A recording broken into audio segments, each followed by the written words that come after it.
শরীয়তের পরিভাষায় মুসাফিরকে। তো কিতাবের মধ্যে এসছে যে 57 মাইল, যা প্রায় 92 কিলোমিটার, যেটাকে পূর্বেকার যুগে যখন এমন ভ্রমণ করার এমন ব্যবস্থা ছিল না, তখন সেটাকে 3 দিন হিসেবে ধরা হতো।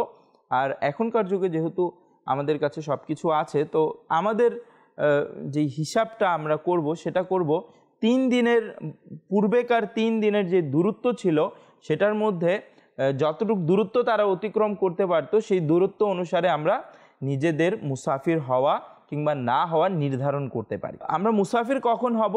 যখন 57 মাইল অর্থাৎ প্রায় 92 কিলোমিটার যখন আমরা দূরত্ব অতিক্রম করব, বা দূরত্ব অতিক্রম করার নিয়তে নিজের ঘর থেকে বের হয়ে নিজের বসতি যেখানে থাকি এবং এর পার্শ্ববর্তী যদি সিটি হয় তাহলে সিটির পুরো বসবাসের জায়গাটা, লিভিং এরিয়াটা, অথবা গ্রাম হলে গ্রামের পুরো এলাকাটা লিভিং এরিয়া, সেই বসতিটা যখন আমরা পরিত্যাগ করব, ছেড়ে চলে যাব, তখন থেকে আমরা মুসাফির হয়ে যাব। যদি সেই সফর 57 মাইল অথবা প্রায় 92 কিলোমিটার এর নিয়তে যদি আমরা বের হই। যদি এর থেকে কম হয় তবে কিন্তু এই সুযোগটা হবে না, বা আমরা মুসাফির শরীয়তের পরিভাষার অর্থে হব না।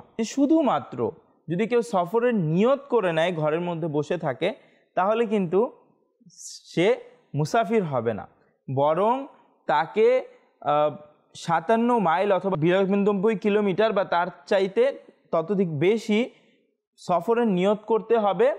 আর তার সফরের নিয়ত করার পাশাপাশি তার ঘরের বসতি বা পার্শ্ববর্তী যা এরিয়া রয়েছে, শহর উপশহর, সেটা পরিত্যাগ করতে হবে, তারপরই সে মুসাফির হিসেবে গণ্য হবে।